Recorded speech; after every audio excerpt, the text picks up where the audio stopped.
MO3's murder shocked the world, and now, after 5 years, new footage has appeared online, causing a huge stir. But the big question everyone is asking is, why did MO3 get out of the car in the first place?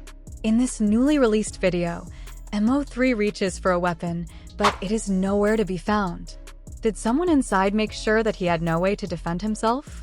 This new footage changes everything, and we are about to break down every clue, every suspicious detail that everyone missed, and the shocking twist that could finally expose the truth.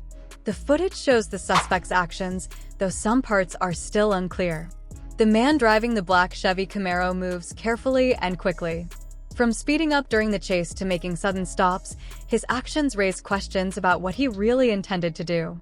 While we cannot see close-up shots of his clothes, the suspect is wearing a mask to hide his identity. We do know that a gun was fired during the incident. However, we do not know the exact type of gun, but it seems to be a short-barrel rifle. At first, people believed that MO3's death started with a phone call from a woman early that morning. According to reports, this woman invited him over, promising intimacy. MO3, known for his love for women, especially in the Dallas-Fort Worth area, fell into the trap. What made it even more dangerous was that this woman came from Oak Cliff, a neighborhood in Dallas where MO3 had serious ongoing problems with some well-connected people.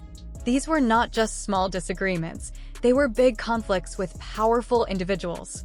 It seemed like the woman might have been connected to someone from the opposite side, specifically the baby mama of a rival gang member.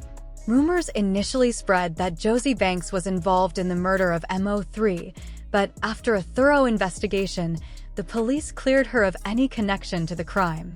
The investigation into MO3's death was complex, and it took several weeks for the authorities to piece together the details that led them to the actual killer. Through diligent work, the police were able to find the person responsible by gathering a combination of important evidence.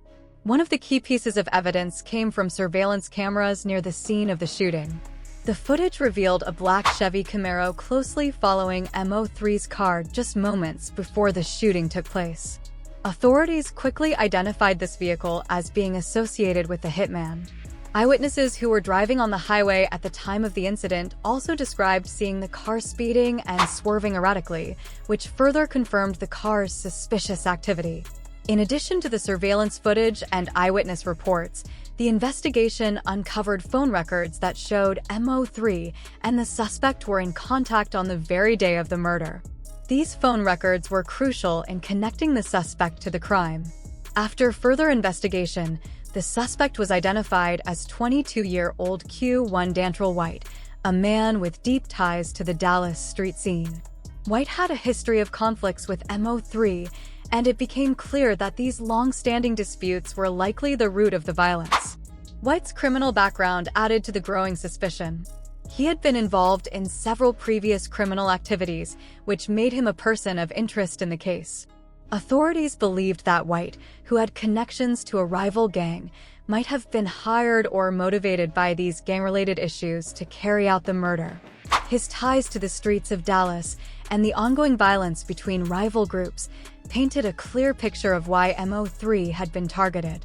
After weeks of investigation, White was arrested and charged with capital murder for the death of MO3.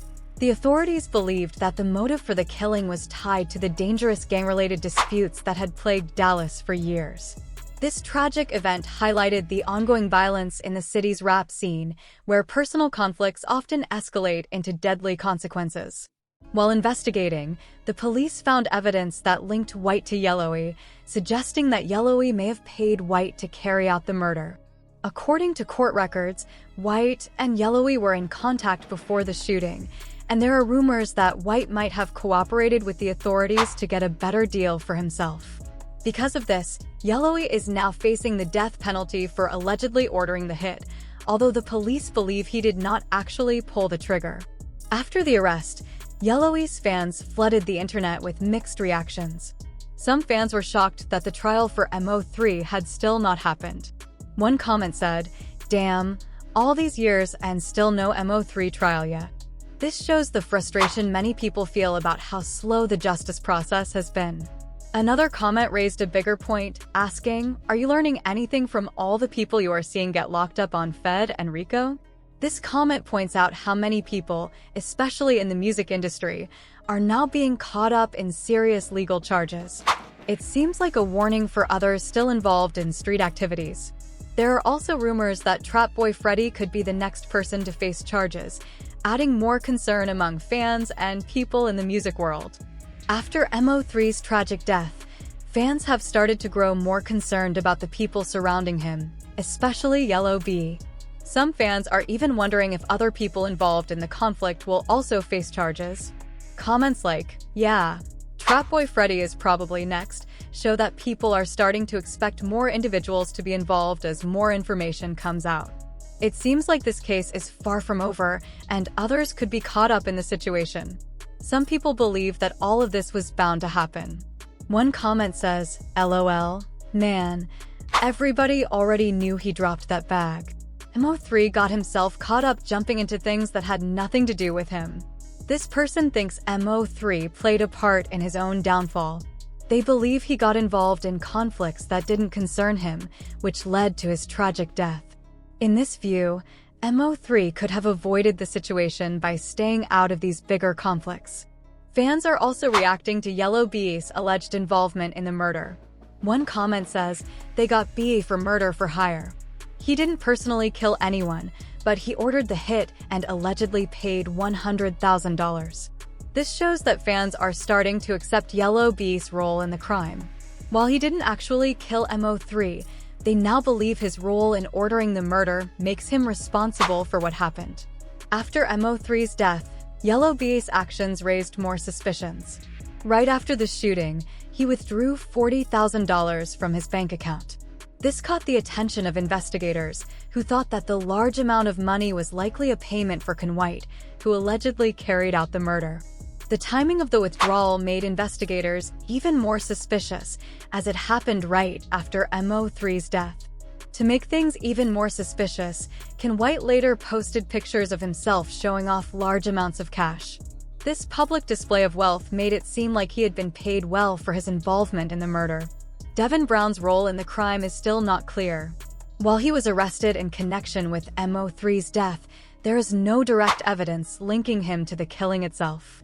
Some reports suggest that he might have had a smaller role, perhaps helping with the logistics of the crime, but the exact details of his involvement are still being looked into.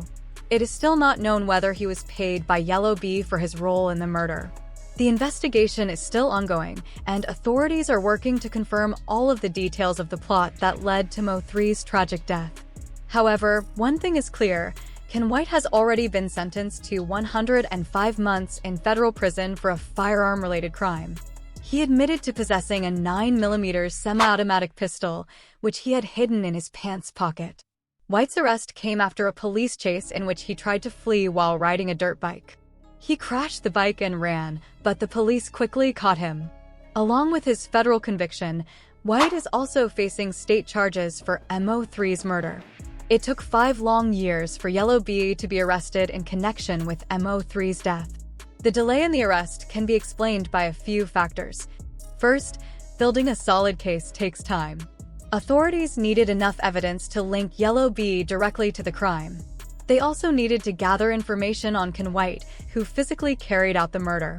Another challenge was the complicated relationships and rivalries within the Dallas rap scene.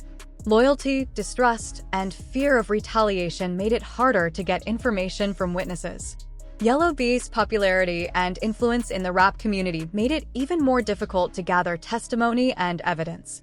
Despite the growing suspicions around him, Yella Beezy managed to avoid the spotlight for a long time. He kept a neutral public image, which made it hard for authorities to directly connect him to MO3's death. This created confusion and led many to believe that someone else might have been responsible for the murder. The many possible suspects made the investigation harder, and that's why it took so long to make an arrest. The story between MO3 and Yella Beezy goes way back before the murder. At one point, they were actually on good terms. They were both rising stars in the Dallas rap scene, gaining popularity with their street music. Yella Beezy even called MO3 one of the top 5 rappers in Dallas. But their relationship didn't last. Tensions started to grow between different groups in Dallas, and what started as mutual respect turned into one of the biggest feuds in Texas hip-hop history. The situation escalated after a shooting at a nightclub in Fort Worth. MO3 had been booked for a show, but local rapper Go-Yayo and his crew allegedly had an issue with him performing in their city. What began as a small argument quickly turned violent, and gunshots were fired, tragically killing an innocent bystander. After that, MO3 was arrested, and the feud between him and Yella Beezy only grew stronger. What had started as a simple disagreement eventually turned into a deadly conflict, and it led to MO3's tragic death.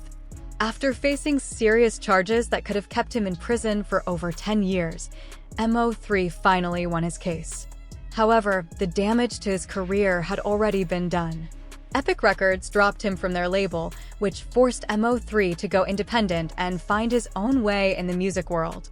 The situation between MO3 and Yella Beezy became even more complicated when comedian Roy Lee, who was close to MO3, got involved.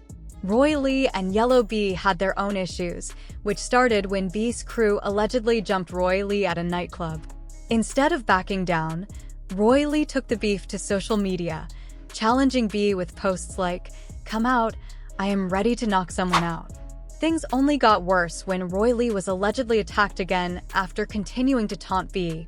Sadly, in 2018, Roy Lee was shot in the leg. Although the injury did not seem life-threatening at first, he later passed away from complications related to the wound. Just days after Roy Lee's death, Yella Beezy was attacked in a shooting of his own. While he was driving, Beezy was ambushed and hit multiple times. Luckily, he survived. Many people believed the shooting was revenge for Roy Lee's death and thought MO3's camp might have been involved. MO3 made things even more suspicious by referencing the incident in his music, making it clear that the conflict between them had reached a dangerous level. MO3 was never shy about addressing real-life situations in his songs, and his beef with Yella Beezy was no different.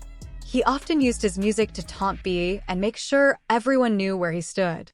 In the song 219, MO3 directly referenced Yella Beezy getting shot, as if he knew exactly what happened. He also hinted that Beezy had put a bounty on his head but failed to kill him.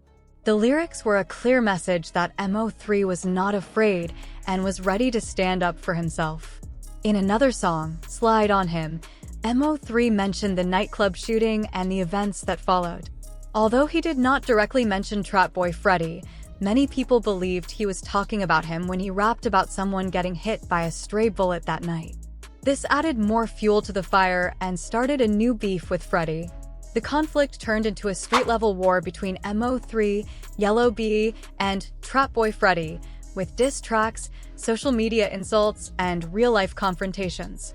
The feud between MO3 and Freddy escalated even further when there was a shooting at a Dallas nightclub. MO3 allegedly opened fire, and rumors spread that Freddy was one of the people hit. However, Freddy denied it and said he had been in a car accident instead.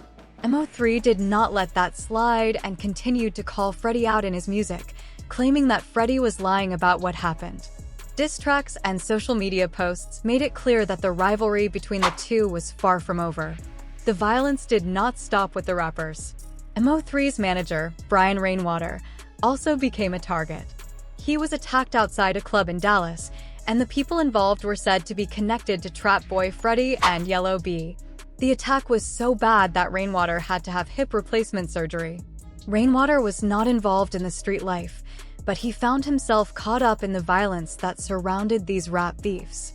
As Yella Beezy faced capital murder charges, everyone started to wonder whether Trap Boy Freddy's name would be linked to MO3's murder. If evidence showed he was involved, it could add more legal trouble to his life.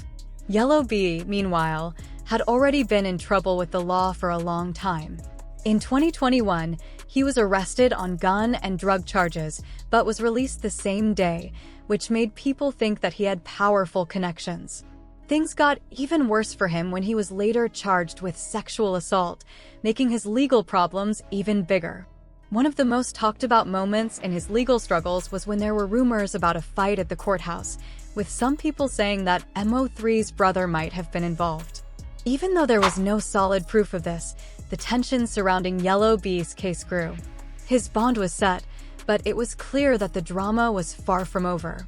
The legal troubles, along with the beefs between MO3, Yella Beezy, and others, kept everyone on edge as the situation in the Dallas rap scene continued to unfold.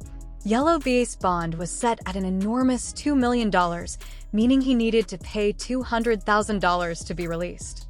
But thanks to a strong legal team and connections, his bond was lowered to $750,000, allowing him to walk free while he waits for his trial. Even though he was released, the serious charges against him left a dark cloud over his future. His once promising rap career now seemed uncertain as he became the center of one of the most shocking legal cases in Dallas. Social media exploded with reactions to Yella Beezy's arrest, with many fans and people sharing their opinions. One fan commented, "Yella lost everything over nothing too stupid," expressing disbelief that a talented artist with so much potential would throw it all away over street beef. This comment reflected the common issue in hip-hop, where personal egos and rivalries often ruin careers. Others pointed out that legal consequences are unavoidable, with one person stating, "No matter how long it takes, the feds will get you." This shows that the justice system may be slow, but it never forgets and will always catch up with those who think they are untouchable. An interesting comment suggested that the beef went back even further, with Go Yayo being another key player in the ongoing street politics in Dallas. Go Yayo, another figure in the local rap scene, had his own issues, and some believed his conflicts helped escalate the situation. Another fan was surprised by Yella Beezy's involvement, saying, "Damn, I thought Trap Boy Freddy had something to do with it. I never thought Yella Beezy was behind the hit." They continued, "It ain't going to be no rappers left. They all dying or getting locked up." This comment highlights a bigger problem in hip-hop. Many artists, especially those from the streets, find themselves either murdered or imprisoned before they can fully enjoy their success. Even after his death, MO3's impact on Dallas rap is undeniable. His music spoke to the struggles and pain of many fans who could relate to his lyrics. MO3 was not just a rapper, he was a voice for the streets, sharing the hardships of life through his music. His legacy continues to grow, with his posthumous music still getting millions of streams, and new fans continue to discover his catalog. Sadly, MO3's story is not the only one. It is part of a troubling trend in the Dallas rap scene. Like many other young artists, MO3's rise to fame was tied to his street life, and his death was the tragic result of an ongoing cycle of violence in the industry.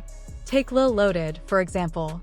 Known for his viral hit, 6 Lock 606, Lil Loaded seemed ready for success. But his career took a dark turn when he was arrested in connection to the shooting death of his friend Khalil Walker. Similar to MO3, Lil Loaded was torn between his street life and his rap career. Sadly, in 2021, Lil Loaded took his own life, which, like MO3's murder, shows how unresolved street conflicts can end in tragedy for talented young artists. Another heartbreaking case is BFG Strap's death in 2022. He was gaining a lot of attention and had a growing fan base when he was shot and killed in a targeted attack. His death was another example of a rising star being taken away too soon. MO3's murder, while widely talked about, is just one example of this pattern. BFG Strap's case shows that the problems in the Dallas rap scene are affecting many artists. Similarly, the murder of Lil Boozy in Dallas shows how street conflicts in hip-hop can turn deadly. His connection to the famous Boozy badass made him a bigger target, and his death, like MO3's, added to the list of senseless killings in the city. These tragic events remind us of how dangerous it can be to navigate fame and street life at the same time. MO3's murder became a symbol of how rap beefs and street tensions, often made worse by diss tracks and social media taunts, can lead to deadly consequences. For many young stars, the price of fame can be too high when the streets won't let them go. If you're enjoying this story and want to stay updated on the latest news and deep dives into the world of hip-hop, be sure to hit the like button and subscribe to the channel.